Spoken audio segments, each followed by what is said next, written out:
ਵਾਹਿਗੁਰੂ ਜੀ ਕਾ ਖਾਲਸਾ ਵਾਹਿਗੁਰੂ ਜੀ ਕੀ ਫਤਿਹ। ਗੁਰੂ ਰੂਪ ਗੁਰੂ ਪਿਆਰੀ ਸਾਧ ਸੰਗਤ ਜੀਓ, ਗੁਰਬਾਣੀ ਗੁਰੂ ਸਾਨੂੰ ਉਸ ਸੱਚ ਦੇ ਰਸਤੇ ਦੇ ਉੱਪਰ ਚੱਲਣ ਦਾ ਤਰੀਕਾ ਦੱਸਦੇ ਨੇ। ਮਹਾਰਾਜ ਕਹਿੰਦੇ ਕਿ ਜੇ ਤੁਸੀਂ ਇੱਕ ਨੂੰ ਮਿਲਣਾ ਚਾਹੁੰਦੇ ਹੋ, ਜਿਸ ਨੇ ਸਾਰਾ ਸੰਸਾਰ ਬਣਾਇਆ ਗੁਰਮੁਖ, ਉਹ ਮਾਲਕ ਇੱਕ ਹੈ। ਮਹਾਰਾਜ ਕਹਿੰਦੇ ਜੇ ਤੁਸੀਂ ਉਸ ਨੂੰ ਮਿਲਣਾ ਚਾਹੁੰਦੇ ਹੋ, ਫਿਰ ਤੁਹਾਨੂੰ ਉਸੇ ਦੀ ਹੀ ਭਗਤੀ ਕਰਨੀ ਪਏਗੀ। ਅਤੇ ਅਸੀਂ ਸਾਰੇ ਜੀਵ ਕੀ ਕਰਦੇ ਹਾਂ, ਅਸੀਂ ਇੱਕ ਨੂੰ ਛੱਡ ਕੇ ਅਤੇ ਦੂਸਰੇ ਦੀ ਪੂਜਾ ਕਰਦੇ ਹਾਂ। ਦੂਸਰੇ ਤੋਂ ਭਾਵ ਹੈ ਕਿਉਂਕਿ ਇੱਕ ਪਰਮਾਤਮਾ ਹੈ, ਸਾਰੀ ਦੁਨੀਆ ਨੂੰ ਬਣਾਉਣ ਵਾਲਾ ਉਹ ਪਰਮਾਤਮਾ ਇੱਕ ਹੀ ਹੈ। ਅਤੇ ਜੇ ਆਪਾਂ ਉਸ ਪਰਮਾਤਮਾ ਦੀ ਪੂਜਾ ਨਹੀਂ ਕਰਦੇ ਤਾਂ ਆਪਾਂ ਸਮਝੋ ਦੂਸਰੇ ਦੀ ਪੂਜਾ ਕਰਦੇ ਹਾਂ, ਅਤੇ ਦੂਸਰਾ ਹੈ ਕਾਲ। ਅਤੇ ਮਹਾਰਾਜ ਨੇ ਕਿਹਾ ਵੀ ਜੇ ਤੁਸੀਂ ਕਾਲ ਦੀ ਪੂਜਾ ਕਰੋਗੇ ਤਾਂ ਤੁਸੀਂ ਉਸ ਮਾਲਕ ਤੱਕ ਪਹੁੰਚ ਨਹੀਂ ਸਕਦੇ। ਇਸ ਕਰਕੇ ਮਹਾਰਾਜ ਨੇ ਆਪਾਂ ਨੂੰ ਗੁਰਬਾਣੀ ਵਿੱਚ ਗਿਆਨ ਦੇ ਦਿੱਤਾ, ਜਪੋ ਤਾਂ ਏਕੋ ਨਾਮਾ ਅਵਰ ਨਿਰਾਫਲ ਕਾਮਾ। ਮਹਾਰਾਜ ਕਹਿੰਦੇ ਜੇ ਜਪਣਾ ਤਾਂ ਉਸ ਇੱਕ ਨੂੰ ਜਪੋ। ਜੇ ਤੁਸੀਂ ਇੱਕ ਨੂੰ ਜਪੋਗੇ ਉਹ ਤੁਹਾਡਾ ਕਾਰਜ ਕੀਤਾ ਹੋਇਆ ਸਫਲ ਹੈ। ਜੇ ਤੁਸੀਂ ਦੂਸਰੇ ਦੀ ਭਗਤੀ ਕਰਦੇ ਹੋ ਉਹ ਨਿਫਲ ਨੇ, ਮਤਲਬ ਉਹ ਵਿਅਰਥ ਦੇ ਕਰਮ ਨੇ ਆਪਾਂ ਕਰੀ ਜਾ ਰਹੇ ਹਾਂ। ਅਤੇ ਗੁਰਮੁਖ ਪਿਆਰਿਓ, ਅਸੀਂ ਸਾਰੇ ਹੀ ਜੀਵ ਜ਼ਿਆਦਾਤਰ ਅਸੀਂ ਵਿਅਰਥ ਕਰਮ ਕਰੀ ਜਾ ਰਹੇ ਹਾਂ। ਅਸੀਂ ਬਾਹਰ ਦੀ ਪੂਜਾ ਕਰੀ ਜਾ ਰਹੇ ਹਾਂ, ਬਾਹਰ ਅਸੀਂ ਮੜੀਆਂ ਮਸਾਣਾਂ ਨੂੰ ਪੂਜੀ ਜਾ ਰਹੇ ਹਾਂ, ਬਾਹਰ ਅਸੀਂ ਪੱਥਰਾਂ ਦੀਆਂ ਮੂਰਤਾਂ ਨੂੰ ਪੂਜੀ ਜਾ ਰਹੇ ਹਾਂ। ਅਤੇ ਮਹਾਰਾਜ ਕਹਿੰਦੇ ਇਹ ਜਿਹੜੇ ਪੱਥਰ ਜਿਹੜੇ ਆਪ ਨਹੀਂ ਤਰ ਸਕਦੇ, ਉਹ ਤੁਹਾਨੂੰ ਕਿਵੇਂ ਤਾਰ ਸਕਣਗੇ। ਇਸ ਕਰਕੇ ਆਪਾਂ ਨੂੰ ਮਹਾਰਾਜ ਨੇ ਗੁਰਬਾਣੀ ਵਿੱਚ ਦੱਸ ਦਿੱਤਾ ਕਿ ਜਪੋ ਤਾਂ ਏਕੋ ਨਾਮਾ। ਜੇ ਜਪਣਾ ਤਾਂ ਇੱਕ ਨਾਮ ਜਪੋ, ਉਹ ਇੱਕ ਨਾਮ ਹੈ ਅਕਾਲ ਪੁਰਖ ਵਾਹਿਗੁਰੂ ਜੀ ਦਾ। ਜੇ ਆਪਾਂ ਉਸ ਦਾ ਸਿਮਰਨ ਨਹੀਂ ਕਰਦੇ, ਉਸ ਦੀ ਭਗਤੀ ਨਹੀਂ ਕਰਦੇ, ਮਹਾਰਾਜ ਕਹਿੰਦੇ ਬਾਕੀ ਦੇ ਕਰਮ ਜਿਹੜੇ ਆ ਉਹ ਵਿਅਰਥ ਨੇ। ਅਤੇ ਬਾਕੀ ਜਿਹੜਾ ਅਸੀਂ ਦੂਸਰੇ ਦੀ ਪੂਜਾ ਕਰਦੇ ਹਾਂ ਅਤੇ ਗੁਰਮੁਖੋ ਦੂਸਰਾ ਹੈ ਕਾਲ। ਅਤੇ ਮਹਾਰਾਜ ਕਹਿੰਦੇ ਜੇ ਕਾਲ ਦੀ ਪੂਜਾ ਕਰੋਗੇ ਤਾਂ ਫਿਰ ਇਹ ਕਾਲ ਦੇ ਦੇਸ਼ ਵਿੱਚ ਹੀ ਰਹੋਗੇ। ਅਤੇ ਕਾਲ ਦਾ ਦੇਸ਼ ਕਿਹੜਾ ਹੈ? ਇਹ ਸੰਸਾਰ। ਅਤੇ ਆਪਾਂ ਸਾਰੇ ਜੀਵ ਇਸ ਸੰਸਾਰ ਦੇ ਵਿੱਚ ਫਸੇ ਹੋਏ ਹਾਂ। ਅਤੇ ਮਹਾਰਾਜ ਨੇ ਸਾਨੂੰ ਜਨਮ ਇਸ ਕਰਕੇ ਦਿੱਤਾ ਹੈ, ਮਨੁੱਖਾ ਸਰੀਰ ਆਪਾਂ ਨੂੰ ਇਸ ਕਰਕੇ ਬਖਸ਼ਿਆ ਕਿ ਅਸੀਂ ਕਾਲ ਦੇ ਇਲਾਕੇ ਦੇ ਵਿੱਚੋਂ ਬਾਹਰ ਨਿਕਲ ਸਕੀਏ। ਕਿਉਂਕਿ ਜਿਹੜਾ ਸਾਡਾ ਮਨ ਜੂਨਾਂ ਦੇ ਵਿੱਚ ਬਾਰ-ਬਾਰ ਆਉਂਦਾ ਹੈ, ਇਸ ਕਰਕੇ ਸਾਨੂੰ ਮਹਾਰਾਜ ਨੇ ਇਹ ਮਨੁੱਖਾ ਜਨਮ ਬਖਸ਼ਿਆ। ਜਿਹੜਾ ਤੁਹਾਡਾ ਮਨ ਜਿਹੜਾ ਹੈ ਇਹ ਬਾਰ-ਬਾਰ ਜੂਨਾਂ ਦੇ ਵਿੱਚ ਭਟਕ ਰਿਹਾ ਹੈ, ਇਸ ਨੂੰ ਇਸ ਕੈਦਖਾਨੇ ਦੇ ਵਿੱਚੋਂ ਛਡਾਉਣ ਵਾਸਤੇ ਮਹਾਰਾਜ ਕਹਿੰਦੇ ਤੁਸੀਂ ਹੁਣ ਉਸ ਪਰਮਾਤਮਾ ਦਾ ਨਾਮ ਜਪੋ। ਤੁਹਾਨੂੰ ਇਹ ਇੱਕ ਮੌਕਾ ਦਿੱਤਾ ਹੈ, ਇਹ ਮਨੁੱਖਾ ਸਰੀਰ ਸਾਨੂੰ ਇੱਕ ਮੌਕਾ ਮਿਲਿਆ ਹੈ ਇਸ ਕਾਲ ਦੇ ਇਲਾਕੇ ਵਿੱਚੋਂ ਨਿਕਲਣ ਦਾ। ਅਤੇ ਗੁਰਮੁਖ ਪਿਆਰਾ, ਅਸੀਂ ਫਿਰ ਉਸੇ ਕਾਲ ਦੀ ਪੂਜਾ ਕਰੀ ਜਾ ਰਹੇ ਹਾਂ। ਆਪਾਂ ਫਿਰ ਉਸੇ ਕਾਲ ਦੀ ਪੂਜਾ ਕਰਕੇ ਆਪਾਂ ਨੇ ਆਪਣਾ ਜੀਵਨ ਫਿਰ ਬਰਬਾਦ ਕਰ ਲੈਣਾ ਹੈ ਇਸੇ ਤਰੀਕੇ ਦੇ ਨਾਲ। ਅਤੇ ਮਹਾਰਾਜ ਕਹਿੰਦੇ ਵੀ ਜੇ ਤੁਸੀਂ ਉਸ ਇੱਕ ਦੀ ਪੂਜਾ ਨਹੀਂ ਕਰਦੇ, ਫਿਰ ਤੁਹਾਨੂੰ ਵਾਰ-ਵਾਰ ਇਸ ਜੂਨਾਂ ਦੇ ਵਿੱਚ ਆਉਣਾ ਪਏਗਾ। ਅਤੇ ਹੁਣ ਇੱਕ ਦੀ ਪੂਜਾ ਜੇ ਆਪਾਂ ਕਰਾਂਗੇ ਤਾਂ ਗੁਰਮੁਖੋ ਫਿਰ ਆਪਾਂ ਇੱਕ ਦੇ ਨਾਲ ਜੁੜਾਂਗੇ। ਅਤੇ ਜੇ ਆਪਾਂ ਦੂਸਰੇ ਦੀ ਪੂਜਾ ਕਰਾਂਗੇ ਤਾਂ ਮਹਾਰਾਜ ਕਹਿੰਦੇ ਫਿਰ ਤੁਸੀਂ ਉਸ ਮਾਲਕ ਨੂੰ ਮਿਲ ਨਹੀਂ ਸਕਦੇ। ਅਤੇ ਆਪਾਂ ਨੂੰ ਗੁਰਬਾਣੀ ਵਿੱਚ ਵੀ ਮਹਾਰਾਜ ਨੇ ਦੱਸ ਦਿੱਤਾ ਆ ਕਿ ਇੱਕ ਦੀ ਪੂਜਾ ਜਿਹੜੀ ਹੈ ਉਹੀ ਸੱਚੀ ਪੂਜਾ ਹੈ। ਧੰਨ ਧੰਨ ਸਾਹਿਬ ਸ੍ਰੀ ਗੁਰੂ ਗੋਬਿੰਦ ਸਿੰਘ ਜੀ ਮਹਾਰਾਜ ਵੀ ਆਪਾਂ ਨੂੰ ਇਹ ਸਮਝਾਉਂਦੇ ਨੇ ਕਿ ਸਾਰਾ ਹੀ ਜੱਗ ਜਿਹੜਾ ਹੈ ਉਹ ਝੂਠੇ ਕਰਮ ਕਰੀ ਜਾ ਰਹੇ ਨੇ। ਮਹਾਰਾਜ ਕਹਿੰਦੇ ਕਉ ਬਤਾਨ ਕੋ ਪੂਜਤ ਹੈ ਪਸ, ਕਉ ਮਿਰਤਾਨ ਕੋ ਪੂਜਨ ਧਾਇਓ। ਮਹਾਰਾਜ ਕਹਿੰਦੇ ਕੋਈ ਪੱਥਰਾਂ ਨੂੰ ਪੂਜੀ ਜਾ ਰਿਹਾ ਹੈ ਅਤੇ ਕੋਈ ਮਰੇ ਹੋਇਆਂ ਦੀ ਮੜੀਆਂ ਬਣਾ ਕੇ ਉਸ ਨੂੰ ਪੂਜੀ ਜਾ ਰਿਹਾ ਹੈ। ਅਤੇ ਮਹਾਰਾਜ ਕਹਿੰਦੇ ਸਾਰਾ ਸੰਸਾਰ ਹੀ ਇਸੇ ਕਰਮ ਦੇ ਵਿੱਚ ਲੱਗਾ ਹੋਇਆ। ਕੀ ਕਹਿੰਦੇ ਮਹਾਰਾਜ ਆਪਾਂ ਨੂੰ ਸਮਝਾਉਂਦੇ ਨੇ? ਮਹਾਰਾਜ ਕਹਿੰਦੇ ਕਉ ਬਤਾਨ ਕੋ ਪੂਜਤ ਹੈ ਪਸ, ਕਉ ਮਿਰਤਾਨ ਕੋ ਪੂਜਨ ਧਾਇਓ, ਕੂਰ ਕਿਰਿਆ ਉਰਜਿਓ ਸਭ ਹੀ ਜਗ, ਸ੍ਰੀ ਭਗਵਾਨ ਕੋ ਭੇਦ ਨਾ ਪਾਇਓ।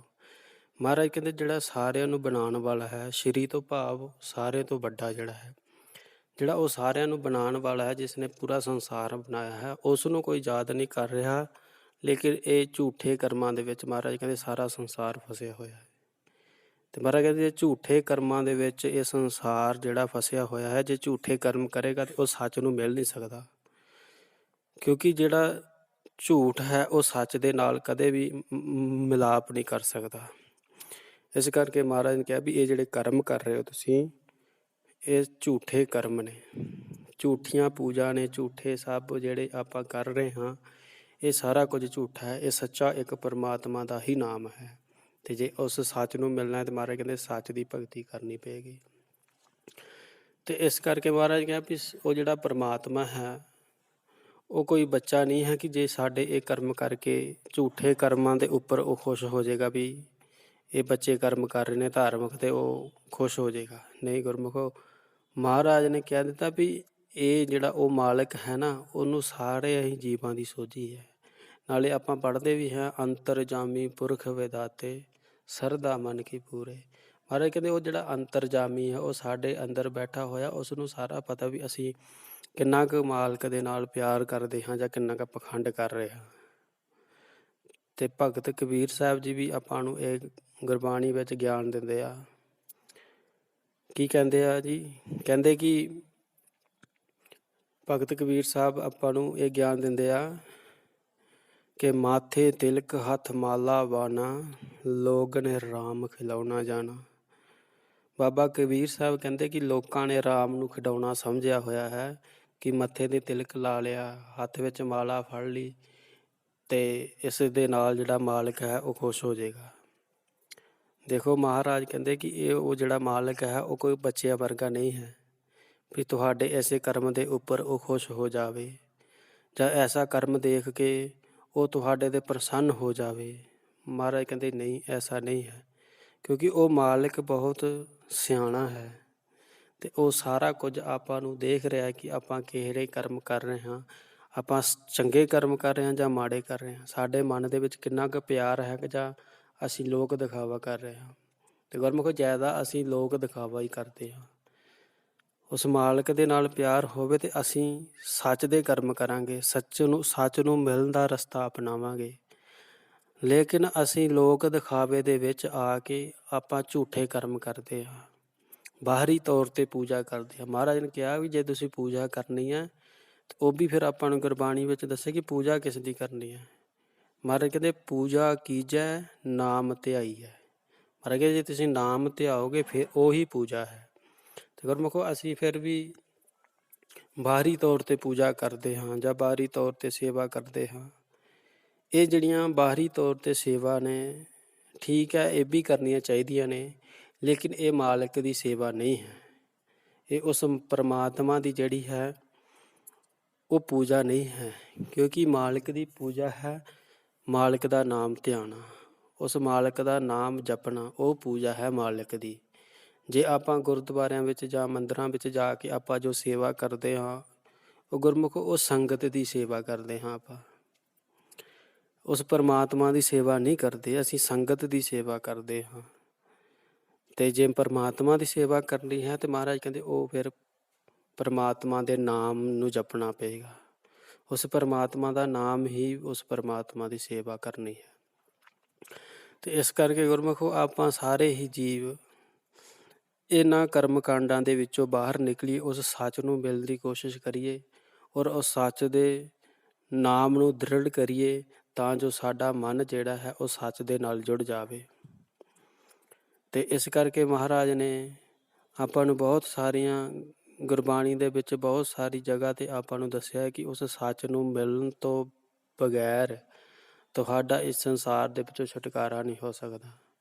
ਮਹਾਰਾਜ ਕਹਿੰਦੇ ਜੇ ਤੁਸੀਂ ਇਸ ਸੰਸਾਰ ਦੇ ਵਿੱਚੋਂ ਆਪਣੇ ਮਨ ਨੂੰ ਆਜ਼ਾਦ ਕਰਾਉਣਾ ਚਾਹੁੰਦੇ ਹੋ ਤਾਂ ਫਿਰ ਉਸ ਮਾਲਕ ਦਾ ਜਿਹੜਾ ਹੈ ਉਹ ਨਾਮ ਤੁਹਾਨੂੰ ਜਪਣਾ ਪਏਗਾ। ਕਿਉਂਕਿ ਗੁਰਮੁਖੋ ਨਾਮ ਜਪਣ, ਜਿੰਨਾ ਚਿਰ ਅਸੀਂ ਨਾਮ ਨਹੀਂ ਜਪਦੇ ਓਨਾ ਚਿਰ ਸਾਡਾ ਇਹ ਜਿਹੜਾ ਕਾਲ ਦੇ ਬੰਦੀਖਾਨੇ ਦੇ ਵਿੱਚ ਸਾਡਾ ਮਨ ਫਸਿਆ ਹੋਇਆ ਹੈ, ਓਨਾ ਚਿਰ ਅਸੀਂ ਇਸ ਦੇ ਵਿੱਚੋਂ ਆਜ਼ਾਦ ਨਹੀਂ ਹੋ ਸਕਦੇ। ਆਜ਼ਾਦ ਅਸੀਂ ਤਾਂ ਹੋ ਸਕਦੇ ਹਾਂ ਜੇ ਆਪਣਾ ਮਾਲਕ ਦਾ ਆਪਾਂ ਨਾਮ ਜਪਾਂਗੇ। ਅਤੇ ਗੁਰਮੁਖ ਪਿਆਰਿਓ, ਆਪਾਂ ਨੇ ਉਸ ਮਾਲਕ ਦੇ ਨਾਮ ਨੂੰ ਜਪ ਕੇ ਆਪਣਾ ਇਹ ਜੀਵਨ ਸਫਲ ਕਰਨਾ ਹੈ। ਇਸ ਕਰਕੇ ਆਪਾਂ ਨੂੰ ਗੁਰਬਾਣੀ ਵਿੱਚ ਮਹਾਰਾਜ ਨੇ ਦੱਸ ਦਿੱਤਾ ਆ ਵੀ ਉਹ ਜਿਹੜਾ ਪਰਮਾਤਮਾ ਹੈ ਉਹ ਸਦਾ ਸੱਚ ਰਹਿਣ ਵਾਲਾ ਹੈ। ਅਤੇ ਉਸ ਸੱਚ ਦੀ ਜਦੋਂ ਤੁਸੀਂ ਭਗਤੀ ਕਰੋਗੇ, ਪੂਜਾ ਕਰੋਗੇ ਅਤੇ ਫਿਰ ਤੁਸੀਂ ਵੀ ਉਸ ਸੱਚ ਦੇ ਨਾਲ ਇੱਕਮਿਕ ਹੋ ਜਾਓਗੇ। ਅਤੇ ਫਿਰ ਤੁਹਾਡੇ ਵਿੱਚ ਅਤੇ ਉਸ ਪਰਮਾਤਮਾ ਦੇ ਵਿੱਚ ਕੋਈ ਫਰਕ ਨਹੀਂ ਰਹੇਗਾ। ਆਪਾਂ ਨੂੰ ਮਹਾਰਾਜ ਗੁਰਬਾਣੀ ਵਿੱਚ ਵੀ ਦੱਸਦੇ ਆ। ਮਹਾਰਾਜ ਕਹਿੰਦੇ ਹਰ ਜਨ ਹਰ ਦੋਇ ਏਕ ਹੈ, ਬਿਬ ਵਿਚਾਰ ਕਿਛ ਨਾਹੀ, ਜਲ ਤੇ ਉਪਜੇ ਤਰੰਗ ਜਿਉ ਜਲ ਹੀ ਵਿਖੇ ਸਮਾਏ। ਮਹਾਰਾਜ ਕਹਿੰਦੇ ਤੁਸੀਂ ਉਸ ਪਰਮਾਤਮਾ ਦੇ ਵਿੱਚੋਂ ਪੈਦਾ ਹੋਏ ਹੋ। ਜਦੋਂ ਨਾਮ ਜਪ ਕੇ ਉਸ ਪਰਮਾਤਮਾ ਦੇ ਤੱਕ ਤੁਸੀਂ ਪਹੁੰਚ ਜਾਓਗੇ ਤੇ ਗੁਰਮੁਖੋ ਅਸੀਂ ਫਿਰ ਉਸ ਮਾਲਕ ਦੇ ਵਰਗੇ ਹੀ ਬਣ ਜਾਵਾਂਗੇ।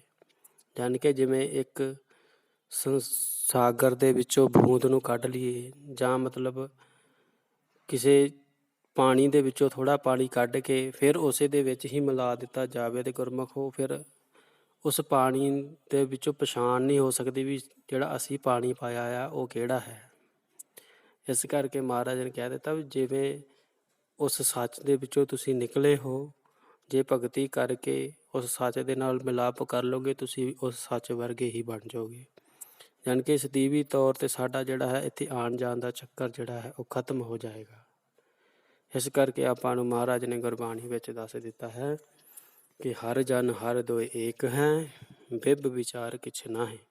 ਮਹਾਰਾਜ ਕਹਿੰਦੇ ਇਹਦੇ ਉੱਤੇ ਵਿਚਾਰ ਕਰਨ ਦੀ ਕੋਈ ਲੋੜ ਨਹੀਂ, ਕਿਉਂਕਿ ਹਰੀ ਜਿਹੜਾ ਹੈ ਪਰਮਾਤਮਾ ਔਰ ਜਨ ਸਮਝੋ ਜਿਹੜਾ ਉਸ ਦਾ ਬੱਚਾ ਹੈ ਮਨ, ਇਹ ਦੋਵੇਂ ਇੱਕੋ ਹੀ ਨੇ। ਕਿਉਂਕਿ ਜਿਹੜਾ ਮਨ ਸਾਡਾ ਹੈ ਗੁਰਮੁਖ ਉਹ ਪਰਮਾਤਮਾ ਦਾ ਇੱਕ ਬੱਚਾ ਹੈ, ਯਾਨੀ ਕਿ ਪਰਮਾਤਮਾ ਤੋਂ ਹੀ ਪੈਦਾ ਹੋਇਆ ਹੈ। ਅਤੇ ਗੁਰਮੁਖੋ ਫਿਰ ਜਦੋਂ ਉਹ ਮਾਲਕ ਦੇ ਨਾਲ ਮਿਲੇਗਾ ਉਹ ਫਿਰ ਇੱਕ ਮਿੱਕ ਦੋਨੋਂ ਜਿਹੜੇ ਹੈ ਇੱਕ ਮਿੱਕ ਹੋ ਜਾਣਗੇ। ਜਿਵੇਂ ਪਾਣੀ ਆਪਸ ਦੇ ਵਿੱਚ ਆਪਾਂ ਮਿਲਾ ਦਈਏ, ਇਸ ਤਰੀਕੇ ਦੇ ਨਾਲ ਮਹਾਰਾਜ ਕਹਿੰਦੇ ਉਹ ਜਿਹੜਾ ਸਾਡਾ ਮਨ ਬੱਚਾ ਔਰ ਪਰਮਾਤਮਾ ਇਹ ਦੋਵੇਂ ਇੱਕ ਮਿੱਕ ਹੋ ਜਾਣਗੇ। ਇਹ ਕਦੋਂ ਹੋਣਗੇ? ਜਦੋਂ ਅਸੀਂ ਉਸ ਮਾਲਕ ਦੀ ਭਗਤੀ ਕਰਾਂਗੇ, ਜਦੋਂ ਅਸੀਂ ਉਸ ਮਾਲਕ ਦੀ ਪੂਜਾ ਕਰਾਂਗੇ, ਸਿਮਰਨ ਕਰਾਂਗੇ ਉਸ ਦਾ, ਫਿਰ ਗੁਰਮੁਖੋ ਸਾਡਾ ਮਨ ਮਾਲਕ ਦੇ ਚਰਨਾਂ ਦੇ ਨਾਲ ਜੁੜ ਜਾਵੇਗਾ। ਅਤੇ ਫਿਰ ਆਪਣਾ ਜਿਹੜਾ ਆਉਣ ਜਾਣ ਦਾ ਚੱਕਰ ਹੈ ਇਸ ਸੰਸਾਰ ਦੇ ਉੱਪਰ, ਜਿਹੜਾ ਅਸੀਂ ਵਾਰ-ਵਾਰ ਜਨਮ ਲੈ ਰਹੇ ਹਾਂ, ਵਾਰ-ਵਾਰ ਫਿਰ ਸਾਨੂੰ ਮਰਨਾ ਪੈਂਦਾ ਹੈ, ਵਾਰ-ਵਾਰ ਫਿਰ ਜਨਮ ਲੈਣਾ ਪੈਂਦਾ ਹੈ,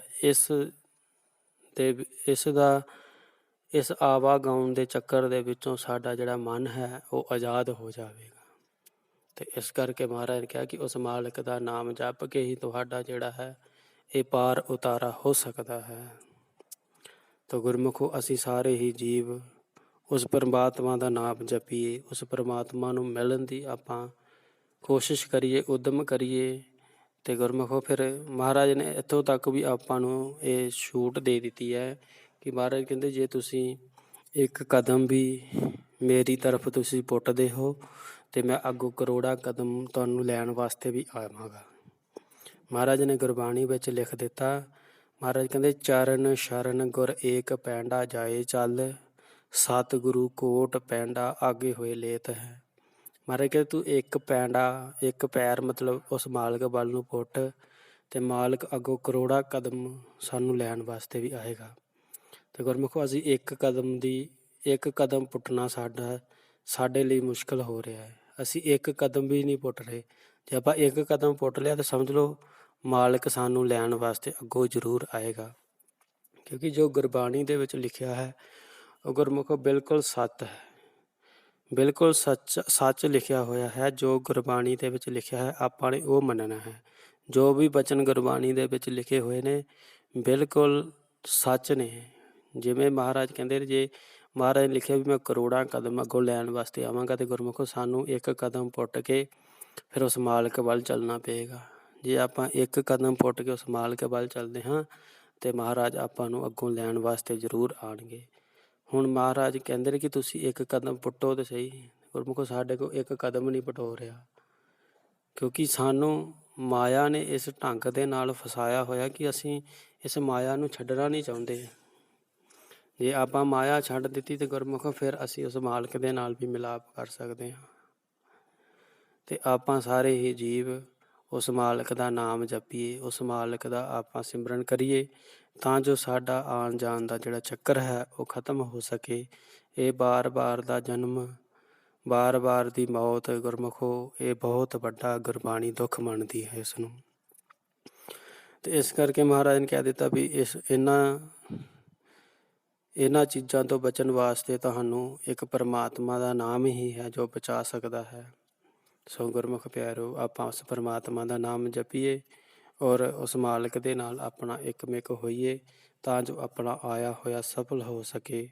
ਸੋ ਗੁਰਮੁਖ ਪਿਆਰਿਓ, ਇੰਨੀਆਂ ਬੇਨਤੀਆਂ ਪ੍ਰਵਾਨ ਕਰਨੀਆਂ ਜੀ। ਵਿਚਾਰ ਕਰਦਿਆਂ ਇੱਕ ਨਹੀਂ ਅਨੇਕਾਂ ਹੀ ਗਲਤੀਆਂ ਹੋ ਜਾਂਦੀਆਂ ਨੇ। ਆਪ ਰੱਬ ਰੂਪ ਸੰਗਤ ਔਰ ਗੁਰੂ ਬਖਸ਼ਣ ਯੋਗ ਹੈ, ਬਖਸ਼ ਲੈਣਾ ਜੀ। ਵਾਹਿਗੁਰੂ ਜੀ ਕਾ ਖਾਲਸਾ, ਵਾਹਿਗੁਰੂ ਜੀ ਕੀ ਫਤਿਹ।